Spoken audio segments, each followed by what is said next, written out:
Assalamualaikum warahmatullahi wabarakatuh. Bagaimana kabar Nanda soleh-soleha semua? Semoga kalian tetap sehat dan tetap semangat belajarnya. Walaupun saat ini kita masih belajar di rumah, tapi tidak apa-apa karena belajar itu bisa di mana saja. Ya, oke, baik Nanda soleh-soleha semua. Hari ini kita akan melanjutkan pembelajaran kita dari yang sebelumnya. Nah, kita sekarang telah masuk pada tema 2A, yaitu pengalamanku. Jadi, kita masih belajar tentang seputaran tema 2E, pengalamanku.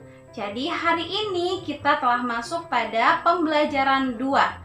Nah, untuk Nanda soleh-soleha semua, silahkan disediakan bukunya, buku cetak yang bagi memiliki. Namun yang belum memiliki buku 2E, tidak apa-apa, tidak masalah Nanda soleha, silahkan diambil buku tulisnya dan peralatan menulisnya ya. Oke, setelah selesai, silahkan Ananda soleh-soleha semua menyimak penjelasannya Bunda mengenai Pancasila, sila dari Pancasila. Nah, ada yang tahu lambang negara Indonesia itu dilambangkan dengan apa? Ayo coba, lambang negaranya kita. Oke, baik. Untuk lambang negara Indonesia itu dilambangkan dengan lambang burung Garuda. Ya, lambangnya burung Garuda. Jadi, untuk Ananda semua, ketika kalian melihat gambar seperti ini menandakan adalah lambang negara Indonesia. Mungkin Ananda soleh-soleha semua pernah berkunjung ke luar daerah, pernah ke Jawa, atau mungkin ada yang pernah ke luar negeri. Mungkin ada yang ke Jepang, ke Eropa, atau kemana, Malaysia. Ketika kalian melihat lambang seperti ini, maka lambang itu adalah lambang negara Indonesia, negara yang kita tinggali saat ini.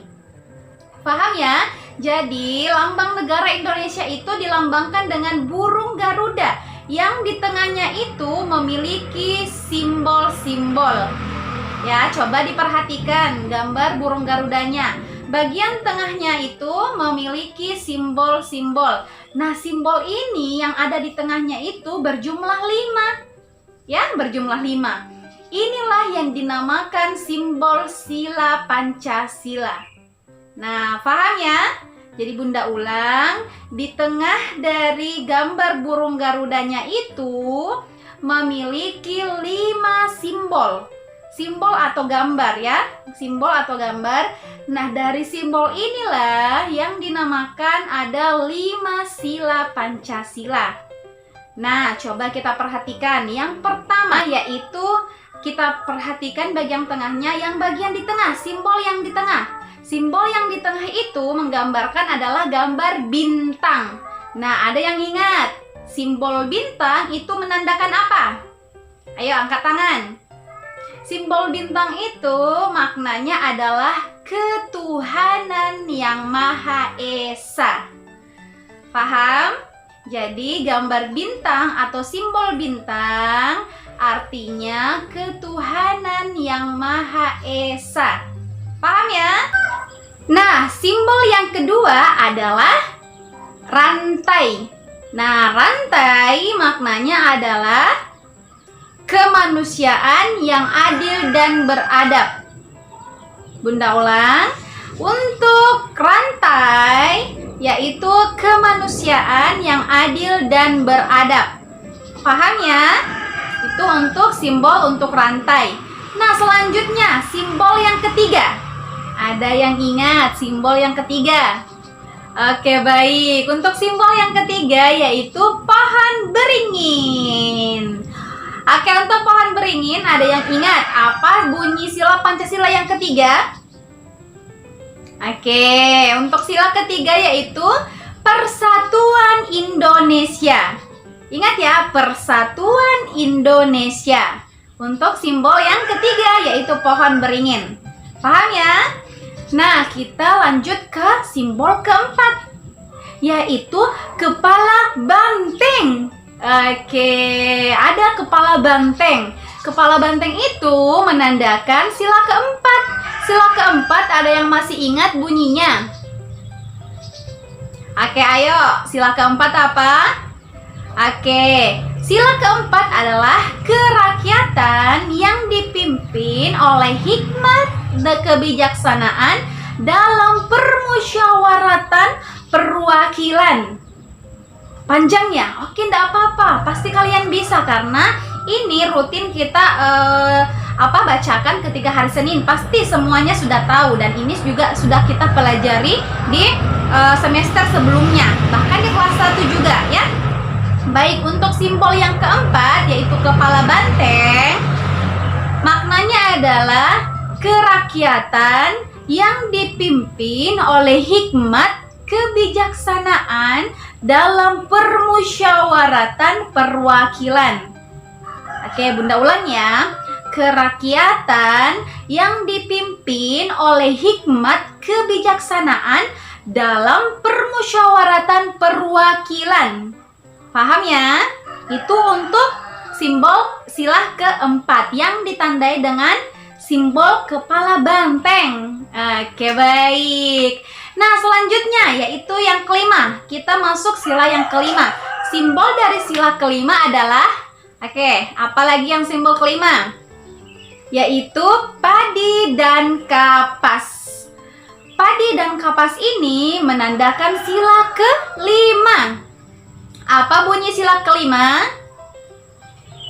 Ada yang masih ingat sila kelima bunyinya apa? Untuk sila kelima bunyinya adalah keadilan sosial bagi seluruh rakyat Indonesia.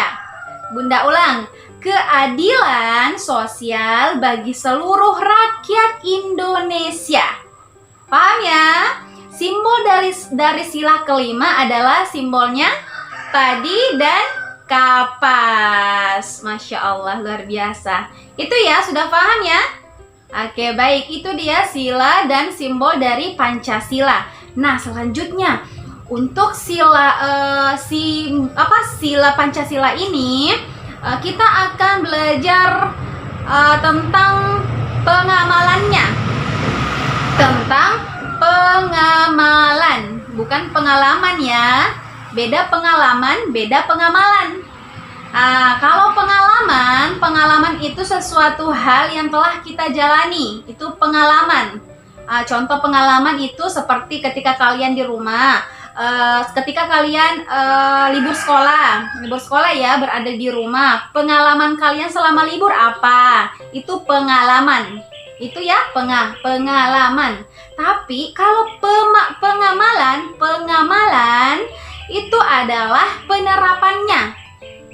Ya, insya Allah akan kita bahas lebih lanjut dan lebih kalian pahami ketika kalian naik tingkatan kelas. Ya, jadi saat ini Bunda hanya ingin menjelaskan bagian-bagian sedikit saja, ya. Bagian sedikit saja ya. Jadi pengamalan dari sila Pancasila, ya.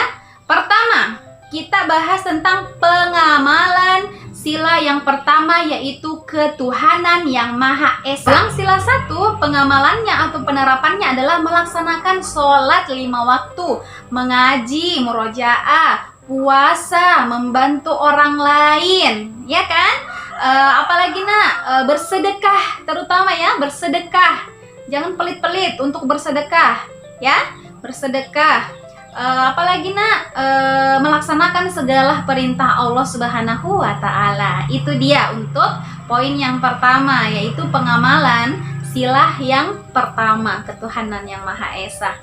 Untuk sila yang kedua, pengamalannya atau penerapannya, atau bahasa sederhananya itu yang harus kita lakukan. Untuk di sila kedua, apa bunyi sila kedua? Kemanusiaan yang adil dan beradab. Nah, untuk pengamalan kemanusiaan yang adil dan beradab ini, contohnya adalah sebagai seorang manusia, kita harus saling mencintai sesama manusia. Kita tidak boleh membeda-bedakan teman, ya. Ketika kita di sekolah atau di rumah, kita tidak boleh membeda-bedakan teman kita. Paham?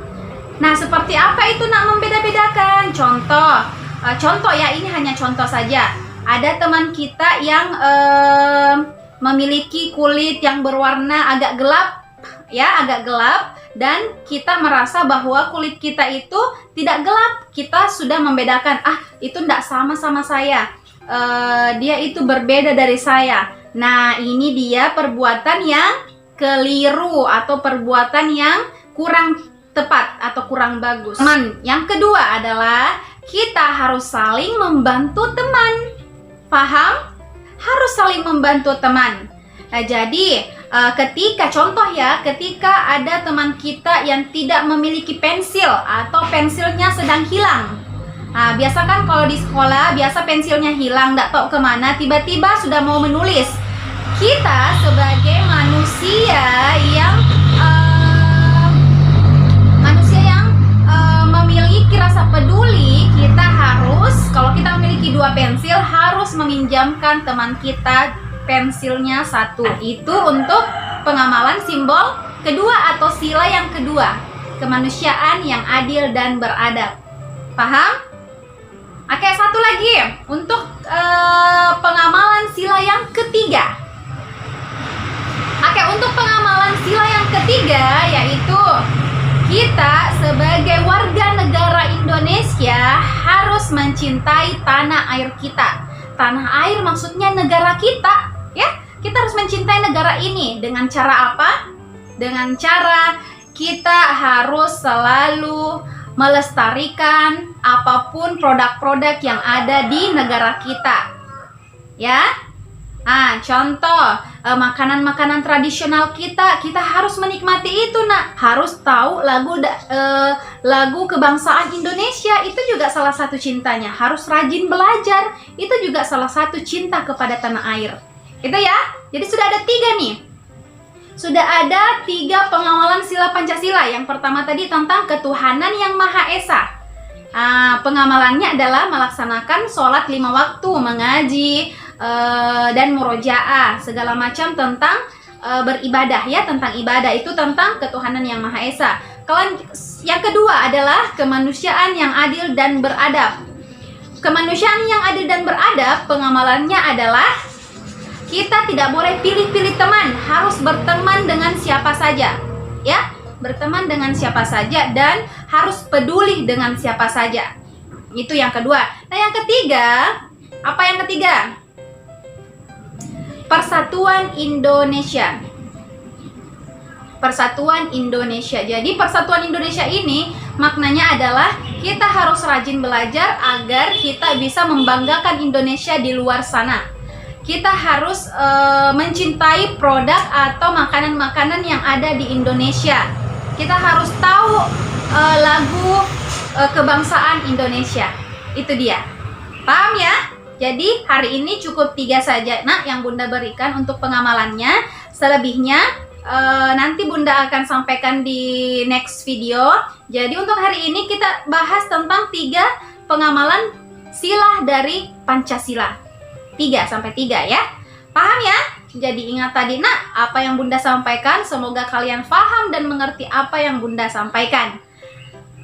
Nah, selanjutnya Bunda akan mengajarkan tentang 3 kata ajaib. Oke, 3 kata ajaib. Nah, terlepas dari tentang Pancasila yang telah kita pelajari, Bunda akan ajarkan kembali 3 kata ajaib yang wajib kalian ketahui. Yang pertama adalah kata tolong. Nah, kata tolong ini itu wajib kalian selalu sampaikan ketika kalian ingin meminta tolong kepada orang lain. Jadi ketika kalian tidak sanggup melakukannya sendiri atau tidak bisa kita lakukan sendiri, kalian harus menggunakan kata minta tolong kepada orang lain untuk membantu kita. Seperti itu ya. Tapi seperti ini catatannya. Ketika kalian memang betul-betul tidak sanggup, bukan karena malas, bukan karena tidak mau, tapi memang betul-betul tidak bisa, itu baru menggunakan kata minta tolong. Tapi Tapi ketika kalian sebenarnya bisa melakukannya sendiri namun hanya karena malas, dia minta tolong sama orang lain, itu tidak dibenarkan. Contoh ya, ketika Bunda ingin mengambil sesuatu dengan sesuatu yang tinggi, Bunda tidak sampai. Bunda tidak sampai. Dan ketika saat itu Bunda sangat membutuhkan benda itu. Contohnya mungkin benda penghapus ya. Contohnya mungkin penghapus papan tulis. Bunda sudah raih, mencoba, berusaha, namun usahanya Bunda belum bisa. Tiba-tiba ada ustadz lewat. Bunda minta tolong sama ustadznya. Ustadz minta tolong diambilkan penghapus karena saya ingin menggunakan penghapus tersebut. Jadi menggunakan kata minta tolong. Kenapa Bunda minta tolong sama ustadz? Karena ustadz lebih tinggi daripada Bunda. Paham ya? Kedua, kata kunci atau kata ajaib yang kedua adalah kata maaf. Oke, yaitu kata maaf. Nah, kata maaf ini sangat penting. Kenapa Bunda katakan penting? Karena kata maaf ini mengandung ketenangan hati. Ketenangan hati. Jadi, anak soleh-solehannya Bunda, ketika kalian bermain dengan teman, Bunda sangat berharap ketika kalian ada pertengkaran, jangan biarkan pertengkaran itu lama, nak. Minta maaf saja, walaupun kita merasa bukan saya yang salah, Bunda. Kenapa saya yang harus minta maaf? No, tidak seperti itu. Kita harus besarkan hati kita untuk selalu minta maaf, walaupun kita tidak salah. Kenapa? Supaya pertemanannya kita itu pertemanan itu lama. Pertemanannya itu sama temannya itu bisa bagus, bisa baik lagi. Kalau ada yang meminta maaf duluan, ya. Minta maaf itu sangat penting, nak soleh-solehah. Ya. Rasulullah saja itu dia itu selalu mengucapkan kata maaf. Ya, apalagi kita. Rasulullah itu kan sudah dijamin masuk surga. Sedangkan kita tidak ada yang bisa menjamin kita. Jadi, Bunda sangat berharap kalian itu selalu melontarkan kata maaf. Oke, baik. Kata kunci atau kata ajaib yang ketiga adalah kata terima kasih. Oke. Kata terima kasih. Jadi untuk terima kasih ini juga sangat penting, ya. Ketika kita telah diberi sesuatu dari orang lain, ucapkan terima kasih. Ya, kenapa kita diharuskan mengucapkan terima kasih? Supaya hatinya orang yang memberi itu rasanya tenang dan senang. Wah, dia ucap terima kasih, alhamdulillah, berarti dia suka pemberianku, dia senang dengan pemberianku. Seperti itu ya. Ucapkan terima kasih bukan hanya untuk benda atau barang yang diberikan kepada kita, tetapi ketika kalian sudah minta tolong dan orang lain telah menolong kalian, kalian harus mengucapkan terima kasih. Ya, seperti itu. Jadi itu dia, ada 3 kata ajaib yang harus kalian ketahui. Yang pertama adalah tolong, minta tolong. Yang kedua adalah maaf. Yang ketiga adalah terima kasih. Jadi minta tolong, maaf, dan terima kasih. Paham ya? Itu dia yang harus kalian ketahui. Jadi untuk anak soleh-solehannya Bunda sangat berharap kalian melihat video ini dengan lengkap dari awal sampai akhir, supaya kalian bisa mendapatkan ilmu yang bermanfaat, ya. Dan ingat, untuk ilmunya itu, nak, ya, pengetahuan yang kita dapatkan jangan lupa untuk diterapkan. Maksudnya diterapkan, dilakukan. Nah, kalian harus terapkan ya. Jadi bukan hanya ditahu saja, tapi harus diterapkan dalam kehidupan sehari-hari. Paham ya? Oke, itu dia materi kita untuk hari ini. Jadi ingat, nak soleh-solehat, tadi kita belajar tentang sila, Pancasila, dan simbol-simbolnya serta pengamalannya. Yang selanjutnya adalah tentang 3 kata ajaib yang harus kalian ketahui. Oke, baik Nanda soleh-soleha semua, untuk tugasnya atau evaluasi kita dari pembelajaran sebelumnya adalah, dengarkan, silahkan Ananda tulis 3 pengamalan atau penerapan sila pertama. Bunda bocorkan 1, sholat. Nah, sisa kalian tambahkan 2, apa lagi? tulis di buku tulisnya, ya. Nah, yang kedua tugasnya adalah buat video. Nah, ini sangat penting, ini adalah proyek kalian. Buatlah video bersama adik, ataukah kalau tidak ada adiknya, boleh sama kakaknya. Kalau tidak punya kakak, boleh sama ibunya, boleh sama ayahnya. Menggunakan kata tolong, maaf, dan terima kasih. Oke, baik Bunda tunggu video-video kreatif kalian ya. Semoga apa yang pembelajaran kita hari ini bisa bermanfaat buat kalian dan bisa kalian terapkan di kehidupan sehari-hari kalian. Ya, itu pesan dari Bunda. Sekian dari Bunda Yanti. Semoga kalian tetap semangat belajarnya, jaga kesehatan dengan baik, jangan keluar rumah dulu kalau tidak penting. Kalaupun penting, minta tolong gunakan maskernya dan jaga protokol kesehatan ya. Itu dia dari Bunda. Sekian. Wassalamualaikum warahmatullahi wabarakatuh. Bye-bye. Sampai jumpa di next video.